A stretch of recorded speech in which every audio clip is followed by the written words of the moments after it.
Hoje vai ser longo, companheira.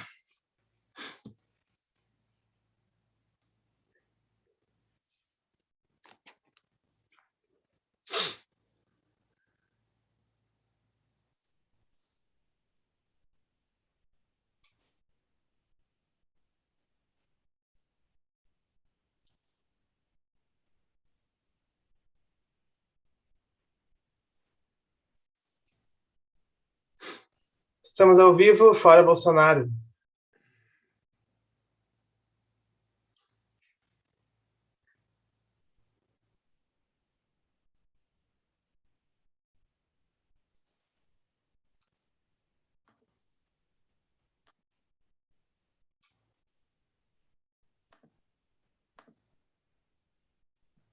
Estamos ao vivo. Natália, você está falando há algum tempo com o microfone fechado. Eu lamento lhe dizer. Eu estava achando que o problema era o meu som. Começamos de novo. Gente. Vamos começar de novo aqui. Desculpa aí, falhas técnicas. Então, boa noite. Boa noite, Walter. Boa noite quem está assistindo a gente aqui no Antivírus de hoje, dia 9 de setembro, que está se propondo a fazer um balanço das mobilizações do dia 7 de setembro. E também fazer alguns comentários sobre o que aconteceu no pós-7 de setembro, né? No que está acontecendo, inclusive no dia de hoje, né? Os últimos dias estão aí bem movimentados, e a gente vai tentar comentar um pouco sobre cada um dos fatos que estão postos aí na conjuntura desde o dia 7, né?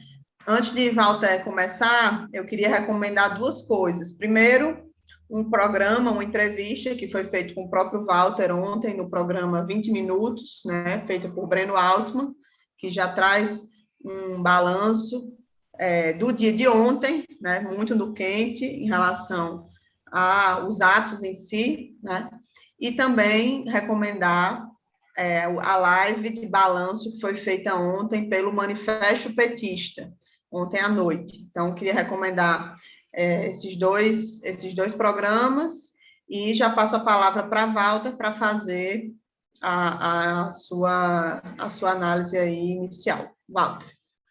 Bom, pessoal, boa noite, Natália, boa noite a quem está nos acompanhando, boa noite ao companheiro que está aqui conosco na retaguarda, depois a gente vai apresentá-lo.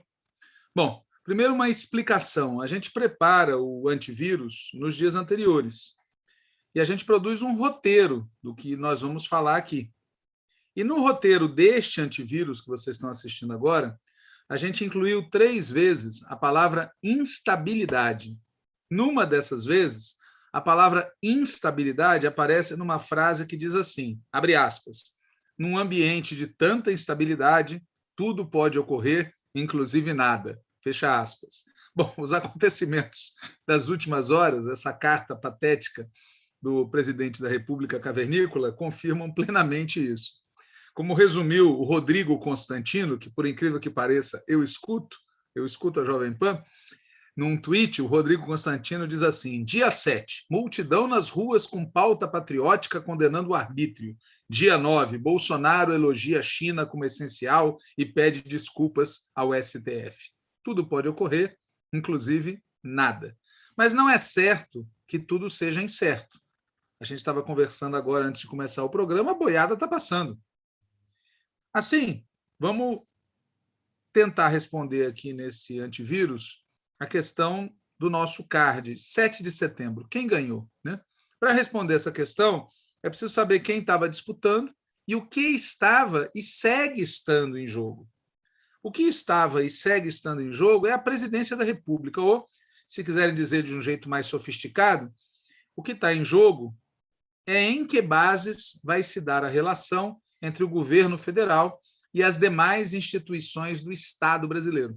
Em condições normais de temperatura e pressão, esse jogo seria definido a partir dos usos e costumes e pela Constituição, o que inclui uma sucessão presidencial agendada para 2022.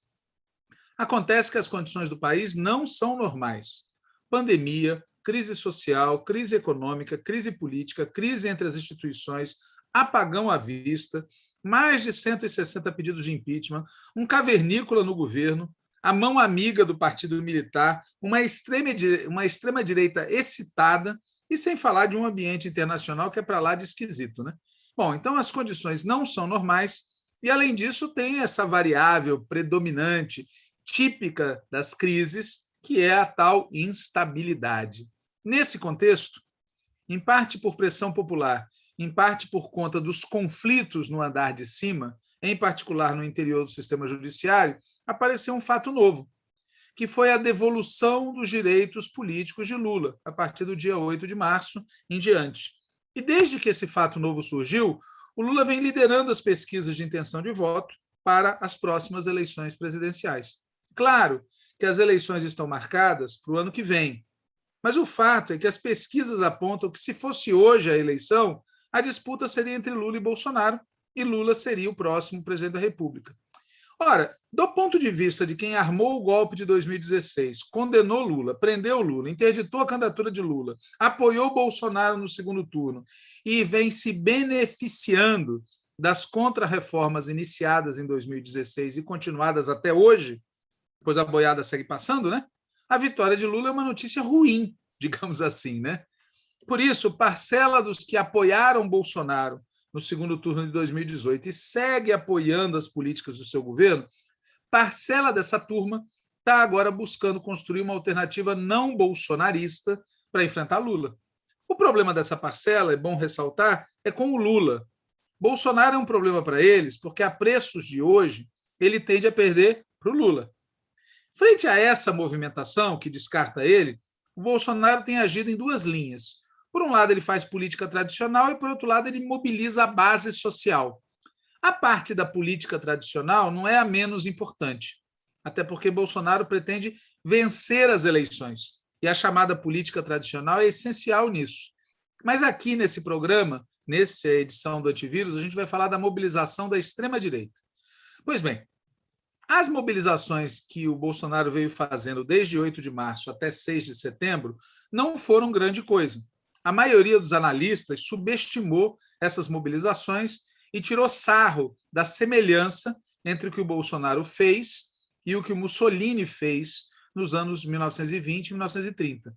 Eu confesso que eu não vejo muito motivo para fazer piada com esse tipo de comparação, pois entre as tais mobilizações de Mussolini e a sua execução pelos partisani comunistas, passaram-se muitos anos, durante os quais o fascismo governou ditatorialmente a Itália, causando muitos danos ao povo.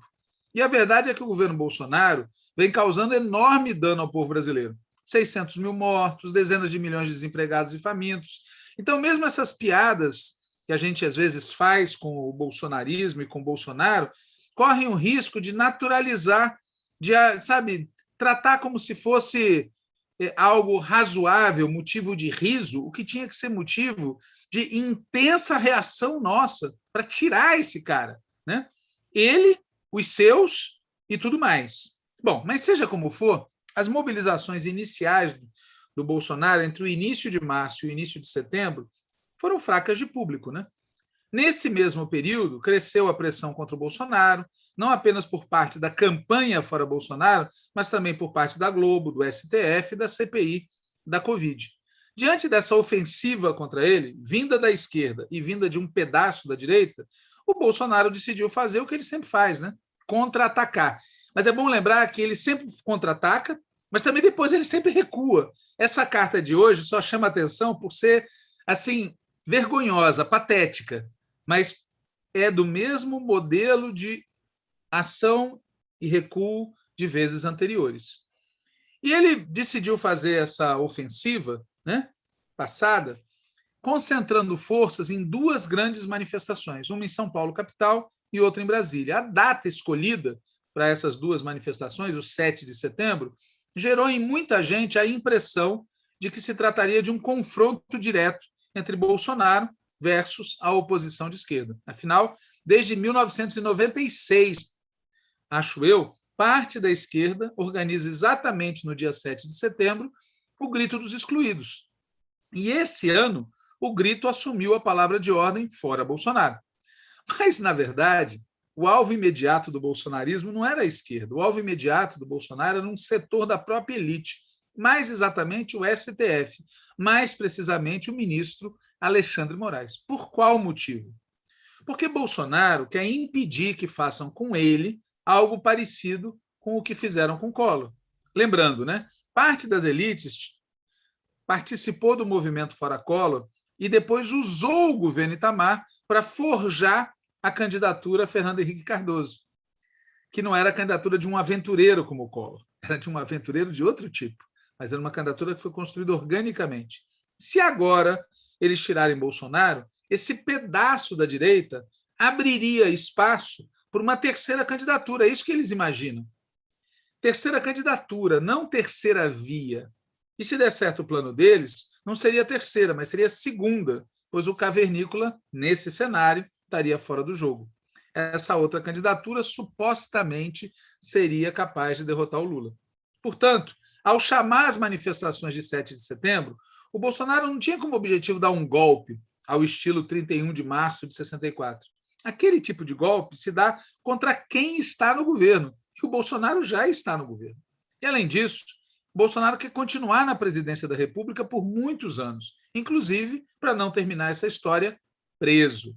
E o que ameaça esse objetivo de Bolsonaro de continuar no governo? É a pandemia? É a crise social? É a crise econômica? É o governo Biden? É as pesquisas? Nada disso. Como já foi dito, a maior ameaça é a descrença por parte de um pedaço da classe, de um pedaço cada vez mais expressivo da classe dominante, de que Bolsonaro seria capaz de derrotar Lula na próxima eleição presidencial. É por esse motivo que um pedaço crescente da elite está se convencendo da necessidade de antecipar a saída do Bolsonaro. Como diria o Antônio Carlos de Andrada, façamos a revolução antes que o povo a faça, né? Façamos o afastamento do cavernícola antes que o povo o faça. Esse pedaço da elite não está preocupado em defender as instituições e muito menos está preocupado em defender as liberdades democráticas, como algumas figuras de esquerda acham. O que move essa turma é, muito resumidamente, tirar Bolsonaro para abrir espaço para uma candidatura da direita gourmet que seja capaz de derrotar o Lula. Um exemplo disso é a decisão de ontem do PSDB, que por unanimidade anunciou oposição ao governo Bolsonaro ontem e iniciou a discussão sobre a prática de crimes de responsabilidade. E nessa mesma decisão, o PSDB conclamou as forças de centro para que se unam em oposição ao projeto autoritário de Bolsonaro e também para evitar a volta do modelo político-econômico petista, que eles dizem que seria também responsável pela profunda crise que enfrentamos. Outro exemplo são as notas do MBL e do Amoedo convidando as pessoas para o ato do dia 12 de setembro, dizendo nem Bolsonaro, nem Lula. Bom, como o Bolsonaro já demonstrou ter a preços do aluguel de anteontem, né? Não sei mesmo como é que está o aluguel de hoje. Como ele já demonstrou ter apoio parlamentar para bloquear um eventual pedido de impeachment, a direita gourmet ela começou a operar dois instrumentos: a Globo, na batalha de ideias, e o Supremo, nas operações práticas. É por isso que, como a gente já disse, o alvo imediato do Bolsonaro era o STF, mais precisamente o ministro Alexandre de Moraes, que, cabe lembrar, em 2022 será o presidente do Tribunal Superior Eleitoral.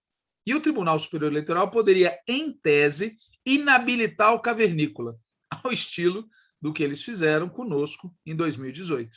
Nesse sentido, a mobilização do dia 7 tinha um objetivo principal: demonstrar para a direita gourmet que, isolado ou não, o Bolsonaro teria bala na agulha e disposição para cair atirando.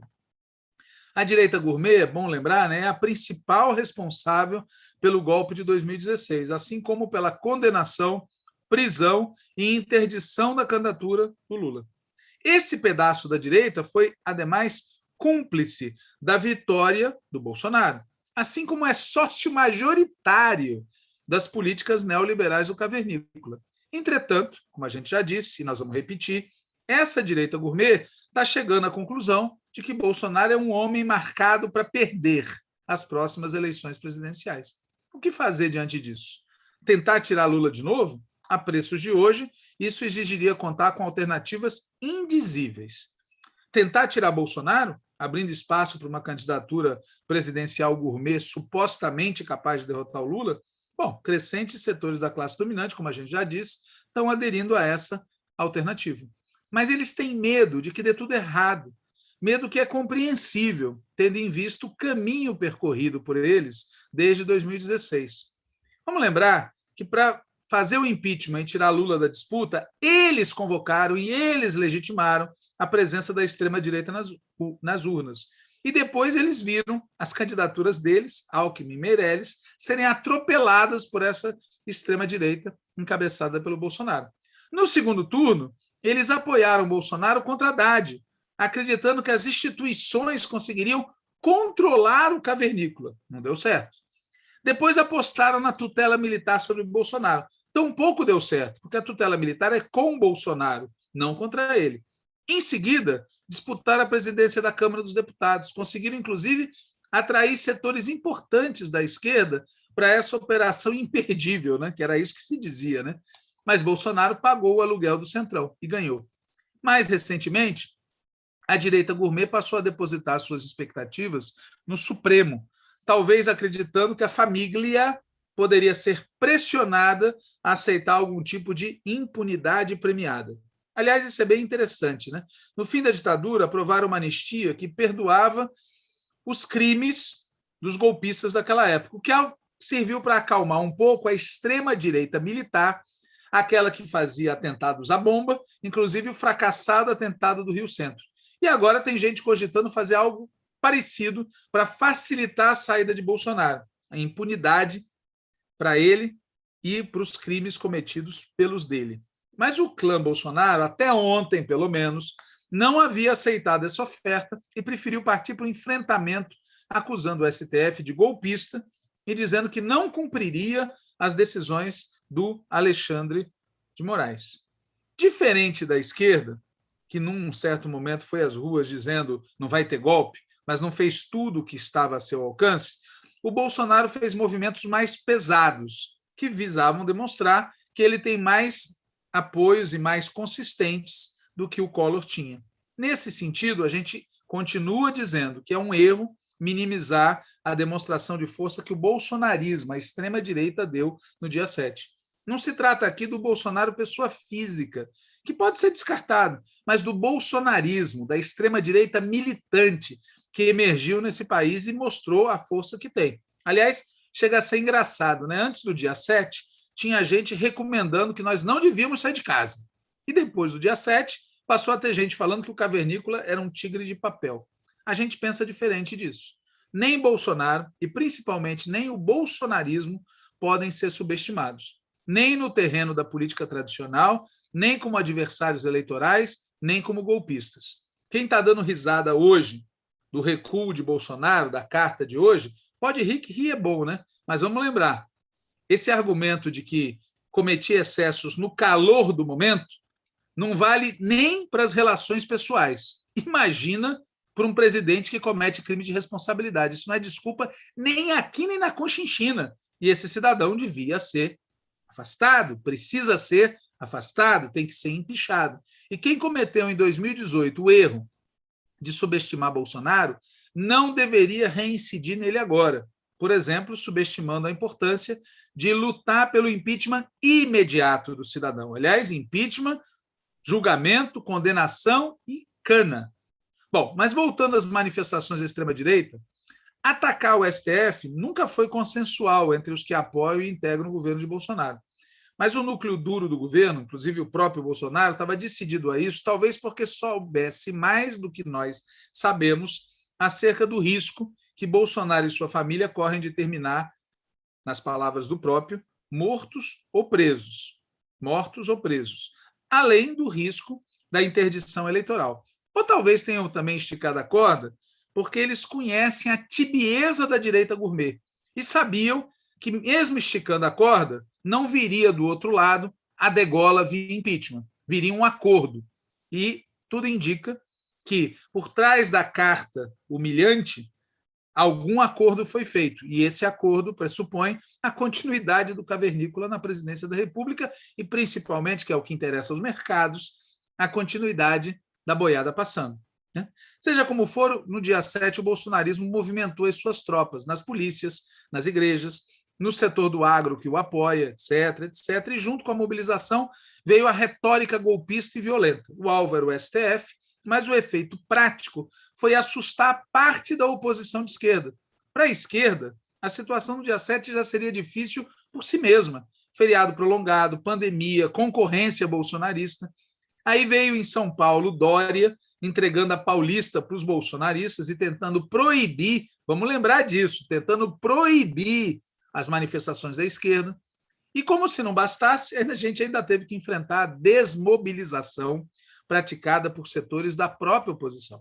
Nos dias que antecederam o 7 de setembro, houve uma divisão na esquerda, com um setor defendendo que a oposição de esquerda não deveria realizar manifestações. Os argumentos eram variados, mas podem ser sintetizados assim: as nossas manifestações seriam menores, o nosso povo poderia ser agredido, eles poderiam usar a nossa presença para forjar pretextos para um golpe, e Bolsonaro estaria isolado. Então, a nossa presença serviria só para fazer o jogo dele. Bom, os fatos são: durante o dia 7 não houve notícia de agressões dignas de nota. Ademais, é incrível que ainda exista entre nós gente que acredita que eles precisam de pretexto, né, para ser golpista ou para falar merda. Portanto, de todos os medos que as pessoas tinham, o único que se confirmou foi o seguinte: as nossas manifestações foram efetivamente menores em número de pessoas. Mas era óbvio que seriam menores. Entre outros motivos, porque o bolsonarismo concentrou muita energia e muito dinheiro em fazer 2 grandes atos, enquanto o nosso lado não tinha os mesmos recursos materiais, dispersou muita energia no debate sobre fazer ou não fazer, e, além disso, nós não temos uma coordenação política operacional à altura do que a situação exige. Aliás, eu recomendo aos que ficam falando em precisamos de uma frente ampla ao estilo das diretas já, que pelo menos lembrem como é que se organizava a campanha das diretas. A esse respeito, tem um artigo interessante no blog Manifesto Petista, assinado pelo Emílio Fonte, tratando disso. Muito bem, eu enfatizo então que na véspera, e mesmo no dia, havia gente estimulando o medo e dizendo que seria um erro comparecer no grito dos excluídos. O curioso é que esse comportamento, exagerar o perigo, contribui agora para produzir o sentimento oposto, minimizar o perigo. Né? Como disse o governador Dória, vocês vejam que eu estou citando o Rodrigo Constantino, agora o Dória, tá certo? Ele disse: o leão pariu um rato. O problema é que esse rato ele está contaminado por tifo, ele é perigoso, e o problema não se resolve para o povo brasileiro. Ontem, alguns diziam: eles colocarão milhões armados, vai correr sangue. E como, obviamente, isso não aconteceria nem aconteceu, depois do dia 7, alguns passaram a dizer: a manifestação foi um ato de desespero, o governo é um nada, não existe. Então, o presidente... o fato é que se um presidente age como golpista, mas segue sendo presidente, então tem algo de errado, não apenas na situação, mas também na análise de quem ontem exagerava e hoje subestima o perigo. Aqui eu quero citar alguém com quem eu geralmente não concordo muito, mas que dessa vez disse algo com que eu estou 100% de acordo. Vou ler aqui, abre aspas. O sentido da manifestação de hoje, dia 7, será dado amanhã, dia 8. Se Bolsonaro usou a máquina de Estado para fazer terror e declarou em plena Paulista que não cumprirá a decisão do STF e nada acontecer com ele, o golpe avança. Se Bolsonaro não for responsabilizado criminalmente e o impeachment não avançar, ele ganha. Esse é o único jogo que Bolsonaro sabe jogar. Essa é a história de Bolsonaro, sempre testando limites e pagando para ver. Começou planejando ataque terrorista quando ainda era militar e seguiu afrontando a lei, contando com a impunidade. Chegou a presidente da República. A Paulista estava cheia? É minoria? É. É bolha? É. Quem pagou? Precisamos saber. Mas daí a dizer que é um fiasco, devagar. Se Bolsonaro fez tudo isso e ficar impune, o golpe avançou. Fecha aspas. Quantas pessoas já não viram situações em que uma pessoa comete uma violência contra outra e depois pede perdão? É disso que nós estamos falando. É inaceitável. Esse tudo que a gente acabou de ler, exceto esse comentário final, é da Eliane Brum. Portanto, pessoal, a guerra continua. O Bolsonaro só será derrotado quando ele estiver afastado, condenado e preso. E a extrema-direita não está derrotada, tem capacidade de mobilização e tem disposição de luta e se movimenta em vários terrenos simultaneamente. Essa carta de hoje do Bolsonaro causou, obviamente, uma maravilhosa confusão nas bases deles. Mas isso não quer dizer que o problema esteja resolvido, longe disso. Porque o Bolsonaro e a extrema-direita, mais do que ele, combina a luta institucional com luta de massa. Talvez por isso confunda um setor da esquerda que esqueceu como se faz ou não acredita que se deva fazer tal combinação entre luta institucional e luta de massa, porque, na opinião destes que são de esquerda e não gostam do assunto, isso atentaria contra as instituições. Bom, sobre as manifestações bolsonaristas, tem várias análises. Essas análises informam, no fundamental, o seguinte. Primeiro, que as manifestações foram numericamente expressivas, especialmente se a gente considerar que não contaram com a participação de outros setores da direita. Segundo, que a base social do bolsonarismo é socialmente diversificada, incluindo de grandes empresários até setores populares. Terceiro, que essa extrema-direita possui uma interpretação acerca do que ocorre no mundo e no país. Pode ser uma interpretação vintage, Guerra Fria, pode ser uma interpretação neofascista, pode ser tudo de ruim, mas nada disso impede que essas ideias que eles têm contribuam para mobilizar e motivar pessoas em favor de ações que causam dano à maioria do povo brasileiro. Por tudo isso, chamar os bolsonaristas de gado, ou seja, tratá-los como se fossem animais irracionais, que são tangidos de um lado para outro, do ponto de vista da agitação, muito legal, mas do ponto de vista da análise nos conduz a erro. É um escapismo que não contribui para a gente compreender o fenômeno, tampouco contribui para a sua derrota política. Vamos lembrar que os nazistas defendiam ideias que, obviamente, nós consideramos totalmente absurdas, mas causaram o dano que causaram. E aí, de novo, eu coloco a questão, né? Como é que eles vão se comportar agora, em que uma parte mais radicalizada está se sentindo usada e traída pelo Bolsonaro? Que narrativa? Como é que eles vão apresentar e como vão reagir, né? Bom, uma questão em aberto, que foi muito debatida e vai continuar havendo debate, é, dado tudo isso, se as manifestações do dia 7 atingiram ou não os objetivos pretendidos pelo bolsonarismo, né? Flopou ou não flopou? Eles achavam que iam pôr milhões e fracassaram no intento, porque não colocaram milhões. Eles tinham a expectativa de quanto ia ser o dia D e saíram frustrados. A expectativa de quem foi às ruas era a expectativa do próprio Bolsonaro? Ou houve uma operação da qual a gente sabe metade da história e não toda? Na minha opinião, os atos serviram para aquilo que o Bolsonaro queria: ganhar tempo, retomar a iniciativa e aprofundar a crise, que é uma coisa que, de novo, também para boa parte da esquerda institucionalizada e da direita normal parece não fazer sentido, porque, em geral, um governo não quer crise, mas não é essa a conduta do Bolsonaro. O Bolsonaro aposta no aprofundamento da crise. Ele provoca uma boa briga para conseguir um bom acordo para ele. E a questão que deve ser perguntada é: que acordo ele fez? Em troca do que, depois do dia 7, ele rosnar, no dia 8 ele mia? Tá certo? Em troca do que ele fez a carta que ele fez? Ele foi ameaçado de destituição imediata? Os generais bateram na porta dele e disseram: você assina a carta escrita pelo Temer, ou você está fora agora? Ou ele conseguiu o que queria? Por exemplo, a promessa de que não haverá perseguição a ele e à família e não haverá cassação da candidatura, né? Nós não sabemos, mas seja como for, esses atos do dia 7 colocaram a direita gourmet diante de uma certa encruzilhada. Aliás, mostraram que a direita gourmet, frente a Bolsonaro, está com uma certa encruzilhada. Se eles recuassem, como na prática fizeram também, não é apenas o cavernícola que recuou, também esses caras recuaram, o Bolsonaro teria, pelo menos em parte, vencido. Agora, se eles optassem por uma boa briga, ou seja, por defender o impeachment, o que ocorreria? A esse respeito, vale uma comparação, como diria a Concessa, né? Nós já sabemos que, em situações de crise, tem sido muito comum a esquerda brasileira preferir um péssimo acordo a travar uma boa luta. Hoje, que ironia, é a direita gourmet que vive um dilema parecido com esse. Eu suponho que os cabeças da direita gourmet devem estar se perguntando: qual a posição do governo Biden? e qual a capacidade do governo Biden de influenciar os militares brasileiros para que eles parem de apoiar o trumpismo tupiniquim. Eu suponho que eles devem estar se perguntando se a cúpula das Forças Armadas, que até ontem deu todos os sinais de respaldo ao Bolsonaro, se essa cúpula poderia mudar de posição.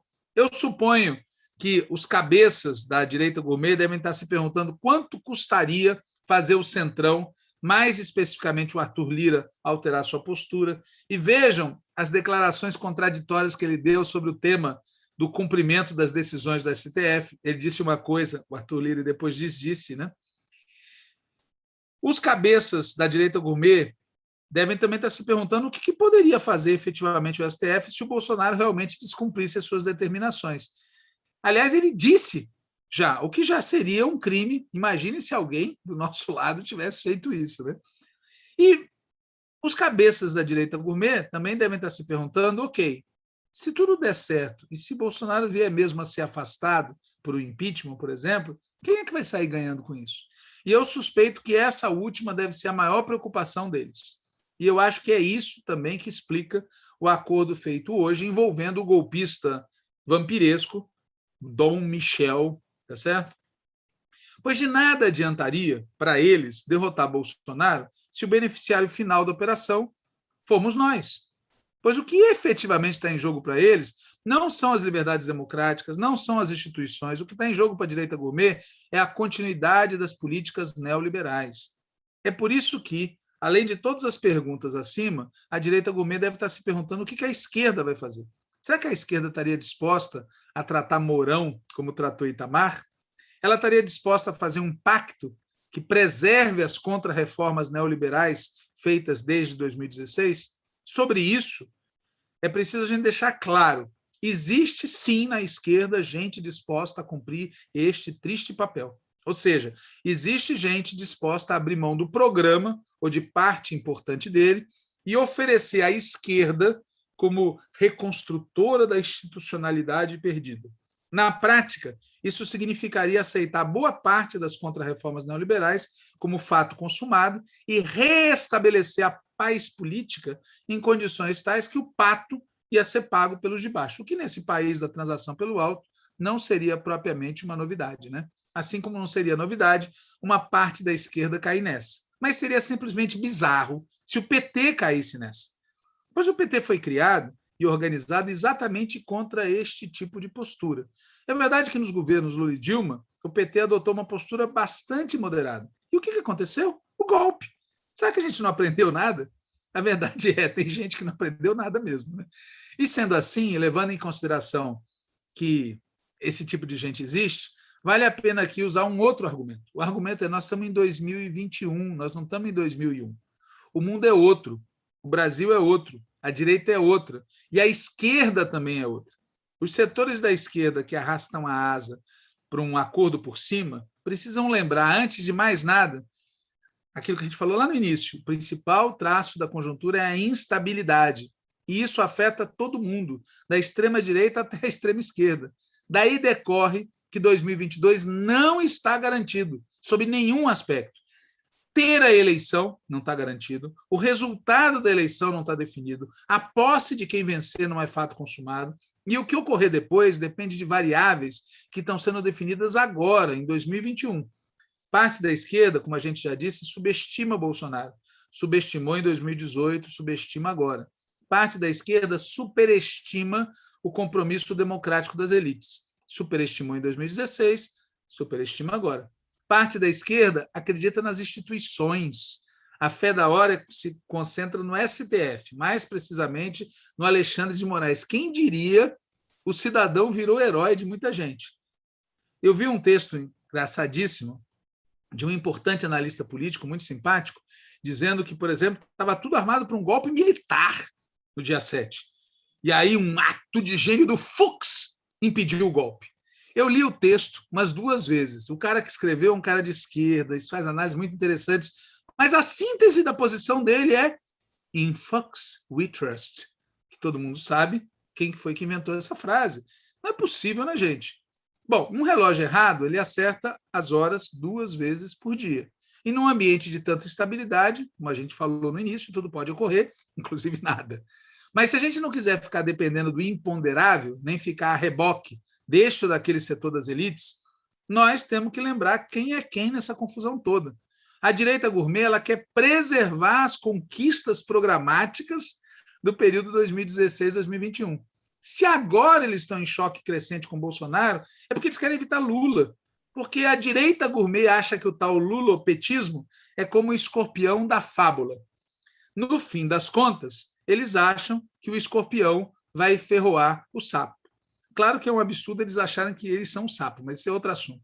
Nessa teoria, como em toda teoria, por mais mentirosa que seja, sempre tem um grãozinho de razão. E, no caso, o grãozinho de razão é o seguinte: mesmo que a oposição de esquerda venha fazer alianças com o setor da direita golpista, esta esquerda, se quiser sobreviver, se quiser continuar de esquerda, se quiser manter conexão com o povo, essa esquerda vai precisar, pelo menos, revogar as medidas neoliberais adotadas desde o golpe. E vai precisar fazer isso rápido, porque a crise é profunda demais.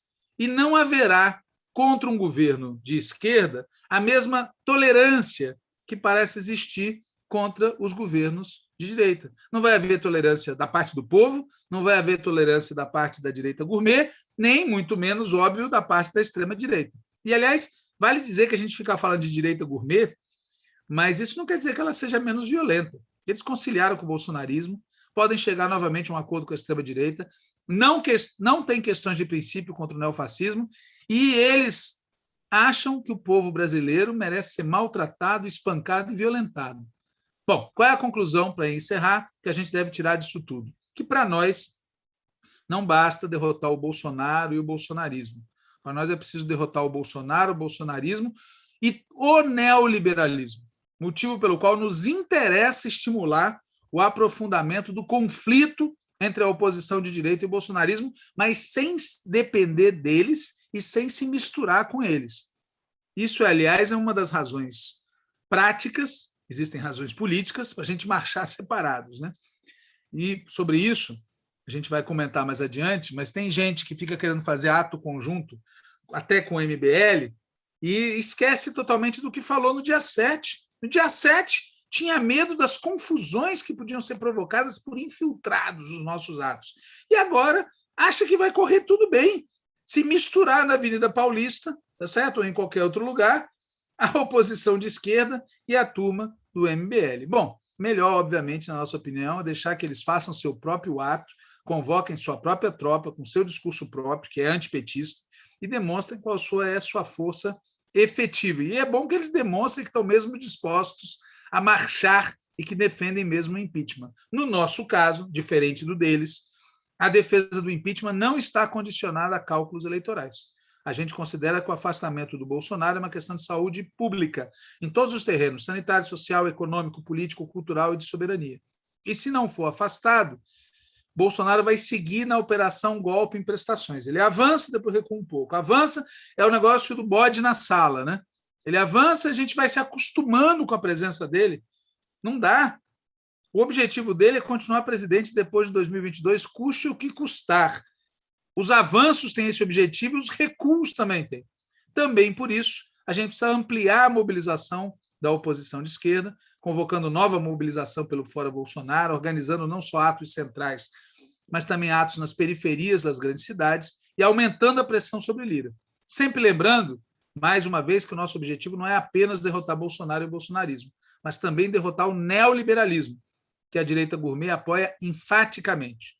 Se o Bolsonaro for afastado, a gente corre o risco de um governo Mourão servir como espaço para a rearticulação da direita, como aconteceu com o Itamar? Claro que corre, mas no cálculo de custo-benefício é melhor para a esquerda, e principalmente para o país, correr esse risco do que tolerar a continuidade do Bolsonaro.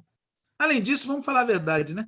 Se o governo Itamar foi útil para a direita articular a candidatura do Fernando Henrique, isso aconteceu em grande medida porque nós, da esquerda, fizemos uma oposição de baixa intensidade àquele governo. Se a gente tivesse feito oposição para valer, a história teria sido outra, né? E, por fim, eu deixo para o final responder a questão do CARD, que Por que me mandaram falar tanto assim? Eu falei tanto assim. Termino por aqui, volto depois. Valeu, Walter. Então, gente, eu queria finalizar um pouco aqui o nosso programa hoje, comentando algumas coisas sobre o pós-7 de setembro. Primeiro, lembrar que no dia de ontem, alguns chefes de poderes se manifestaram, né? Primeiro, o Arthur Lira, que fez uma fala ensaboada, né? Um discurso falando do Brasil real, mas não dando nenhuma concretude ao que ele chama de Brasil real, e colocando a Câmara dos Deputados como uma espécie de mediadora de conflitos, né, entre o Executivo e o Judiciário. Não falou nada sobre o impeachment. Então, quando a gente vê a carta de hoje de Bolsonaro e essa posição em que Lira se colocou como mediador de conflitos, né, explicitamente mediador de conflitos entre o Judiciário e o Executivo, a gente pode imaginar aí bastante coisa. Fux, do STF, né, presidente do STF, fez aquele típico discurso de defesa das instituições, da democracia, do judiciário, do Estado Democrático de Direito, do STF em particular, né, falou explicitamente que ninguém vai fechar o STF, e ele particularmente subiu um pouco de tom ao falar das declarações de Bolsonaro. Afirmou explicitamente que há crime de responsabilidade, mas o crime já foi cometido, né? Não vai ser cometido. Bolsonaro já cometeu crime de responsabilidade e sobre isso Fux nada faz, nem avança além da afirmação de que há crime de responsabilidade. O Procurador-Geral da República, Augusto Aras, como esperado, passou o pano completamente em relação ao que aconteceu no dia 7. Falou que as manifestações eram democráticas, que eram legítimas, fez um discurso de comemoração pelo Dia da Independência, como se tivesse tudo certo no país, né? E, enquanto isso, a poucos metros da Praça dos Três Poderes, os bolsonaristas continuaram se manifestando. No dia de ontem, dia 8 de setembro, após o ato do Dia da Independência, eles estavam ainda na esplanada dos ministérios em Brasília, reunidos com carro de som, com caminhões, e discursos, fazendo discursos sobre invadir o STF, fechar o STF, né? Os caminhões estavam lá estacionados na esplanada, parece que mais de 100, né? Os relatos são de que estavam hostilizando jornalistas, que estavam se recusando a se retirar, a sair do local, né? A polícia estava agindo com aquela passividade comovente, que não lhe é peculiar.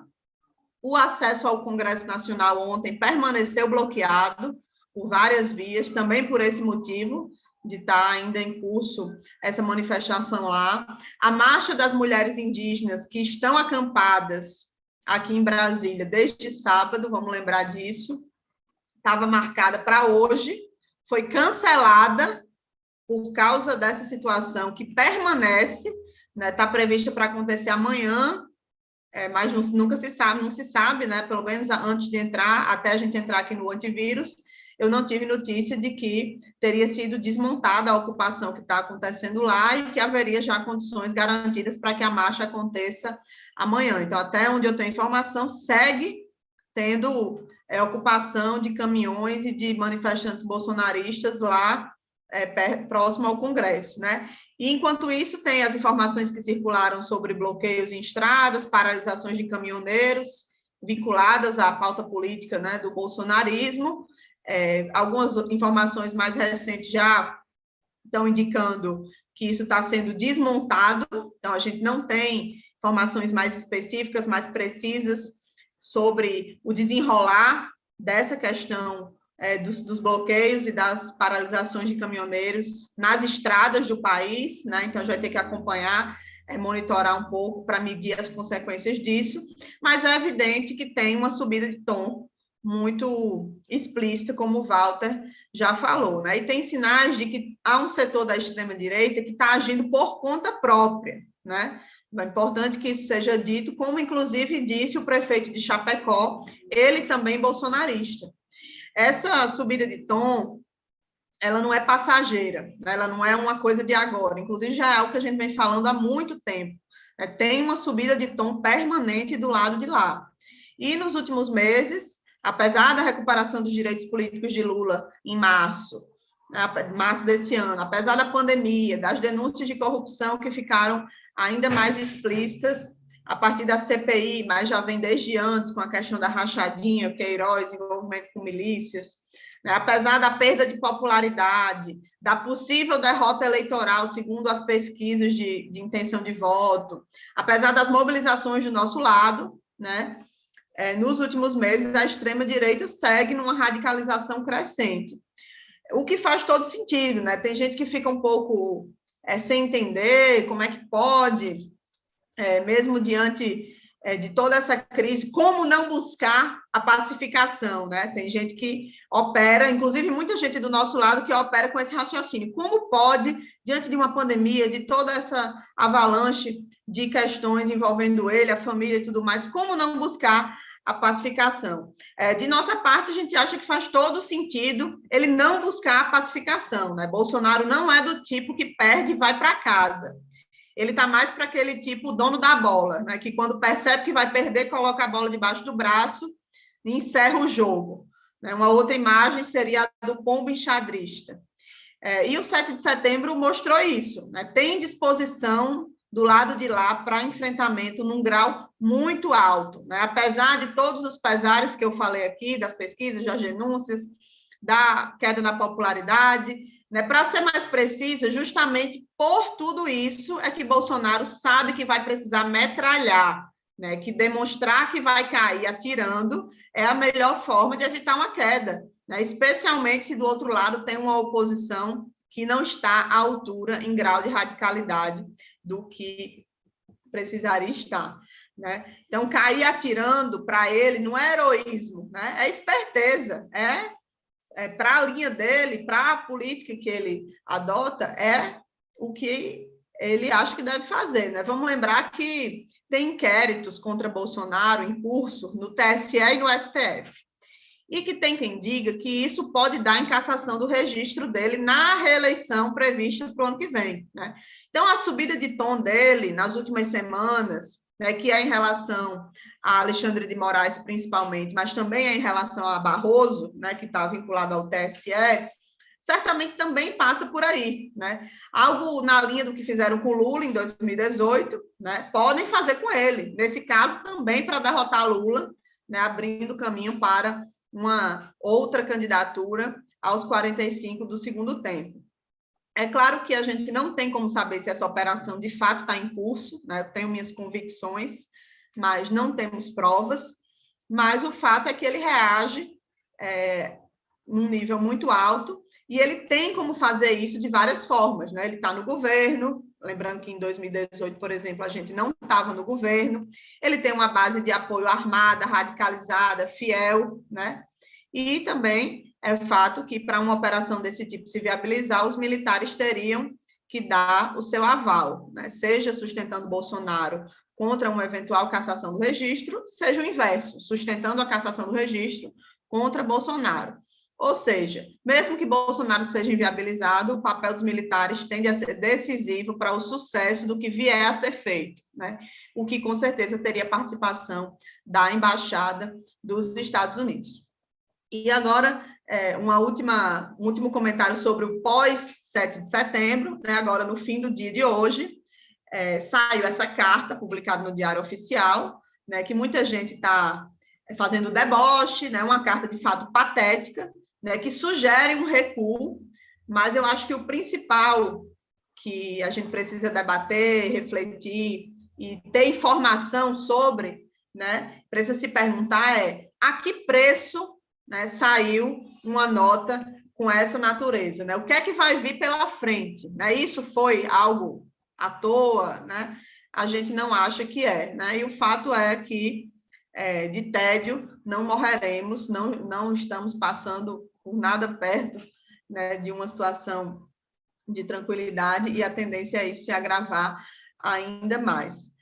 De nossa parte, né, não vai ter saída fácil nem calmaria, né? A gente vem insistindo muito nisso, que quem está achando que a gente vai caminhar em linha reta tranquilamente, com a garantia de uma candidatura no mesmo patamar que a gente tem hoje, como a de Lula, tem que repensar a sua posição, né? A gente vai precisar, não tem cada dia, tem mais elementos para concluir isso, é preciso radicalizar a altura do nosso inimigo do outro lado, né? Radicalizar com o sinal trocado para a esquerda. Então, discursos de baixo tom, em defesa das instituições, clamando para que as instituições façam alguma coisa, não podem ser a centralidade da posição do Diretório Nacional do PT, que se reúne neste sábado, dia 11 de setembro, né? É preciso, na nossa opinião, colocar na centralidade de toda a ação prática do partido a construção de mobilizações num patamar muito maior do que o que a gente fez até agora, né? Considerar a possibilidade de um acampamento em Brasília. Vamos lembrar que os indígenas estão há 2 semanas ou mais acampados em torno do tema do marco temporal, né? Mostrando aí que é possível construir mobilizações em defesa do impeachment de maior volume do que os atos espaçados que a gente tem feito aí em várias cidades. É preciso também construir condições para que essas mobilizações desemboquem numa greve geral, né? Que mobilize, por exemplo, em torno do mote reforma administrativa não, impeachment sim. Acho que tem que mobilizar o serviço público em torno dessa dinâmica, né? Pauta corporativa, pauta política, pauta caminhando junto, né? Eu acho que é preciso também que o partido decida acerca da nossa atuação enquanto bancada de oposição no Congresso Nacional, né? Tem que incorporar na atuação da bancada o espírito, né, de algo que vem sendo sugerido já há algum tempo pelo companheiro José Genuíno, que é ex-deputado federal, de fazer uma obstrução selvagem, né? De não deixar passar nada, ocupar o plenário da Câmara, interromper no grito toda e qualquer votação que não seja impeachment, né? Tem que subir o tom de oposição e não seguir votando como se nada tivesse acontecendo, um monte de coisas, inclusive a reforma eleitoral que está em votação aí hoje na Câmara, né? É preciso, né, por fim, deixar nítido que a nossa saída política para o país inclui Lula presidente o quanto antes, com um programa de transformação que seja em favor da maioria do povo e que não vamos nos misturar convocando mobilização com essa direita que está convocando ato para o dia 12, né?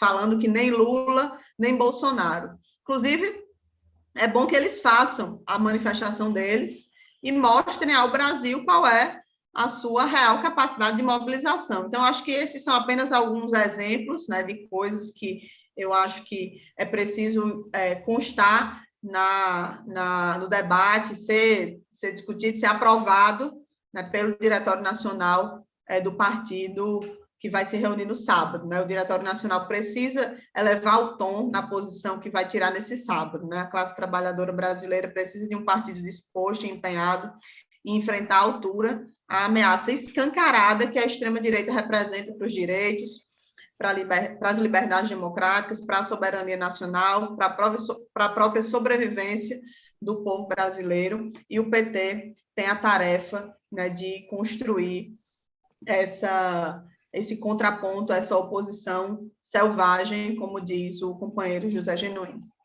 É isso. Deixa eu só fazer um complemento, Natália. Primeiro, ressaltar o seguinte: isso tudo é para fazer a boiada continuar passando. A gente sempre tem que lembrar que, ok, tem crise institucional, crise política, mas o que interessa para a elite brasileira é a continuidade da política neoliberal. E isso eles estão conseguindo seguir. Segundo, eles querem impedir que a gente volte. Esse é o segundo grande objetivo deles: fazer a boiada passar e impedir que a gente volte. Deste ponto de vista, o que ocorreu hoje tem múltiplas interpretações, né? Foi um recuo humilhante? Em troca do quê? Foi feito um acordo para proteger a família? Foi feito um acordo para evitar a interdição eleitoral futura? Seja o que for que tenha acontecido, aceitar a tese do calor do momento é uma desmoralização das chamadas instituições. O Bolsonaro precisa ser afastado. A ideia de que ele se enfraqueceu agora, que muita gente no Supremo Tribunal Federal, no Congresso, nas instituições está falando, ele ficou mais fraco, mostra que a tática da terceira via, frente a um genocida, miliciano, golpista, etc., é deixar sangrar. Deixa o cara lá e ele vai sangrando, né? Eles acham que isso é mais seguro do que tirar, pelo visto. Ou porque eles temem que a gente vá se beneficiar com isso, ou porque eles temem a reação do cara, ou seja lá por que for. E eles vão deixar o cara lá sangrando, supostamente, e vão buscar construir a terceira candidatura, né? Bom, nós já vimos em outras ocasiões o Bolsonaro recuar e voltar a atacar. Então, não tem conversa da nossa parte. Nós vamos continuar insistindo no impeachment e na antecipação das eleições. Agora, isso tudo só serve também para confirmar que a tal frente ampla contra o Bolsonaro é uma fraude, né? Porque assim que aparece uma oportunidade que mostra que não dá para tolerar o cara, eles preferem um acordo com ele. E mesmo que nesse acordo a imagem seja de que ele se desmoralizou, o fato é que é um acordo em que ele continua presidente da República. Bom, portanto, a pergunta, né, de quem ganhou no dia 7, a melhor resposta talvez seja a partida ainda não terminou. A crise institucional esfriou um pouco, por quanto tempo a gente não sabe. Vamos lembrar que no início da pandemia a gente também teve momentos de extrema tensão, esfriou e depois voltou com tudo. A crise vai continuar e vai se aprofundar ali na frente, e por isso muito importante o que a gente fez no dia 7, de manter o grito dos excluídos pelo Fora Bolsonaro. Claro que tem gente que acredita que contra-argumento não há fato, mas os fatos demonstraram que estavam corretos todas e todos que foram às ruas, e também quem, não podendo ir às ruas, apoiou política e moralmente os que escolheram se mobilizar. Se o bolsonarismo tivesse ido sozinho para as ruas, o balanço do que ocorreu e as implicações certamente teria sido diferente, porque lutar sempre vale a pena. E a gente não luta só quando está tudo a nosso favor, né? Correlação de forças favorável e vitórias não caem do céu, a gente tem que construir, né? E a militância de esquerda precisa aprender cada vez mais a fazer luta política, inclusive luta política de rua, em condições de hostilidade, que é aquilo que a extrema-direita vai nos oferecer. Aconteça o que acontecer com o Bolsonaro, que da nossa parte, como já foi dito, precisa ser empichado, julgado, condenado e preso. Ele e toda a sua tropa, não apenas a sua família. É isso. É isso, e até a próxima quinta-feira. Valeu!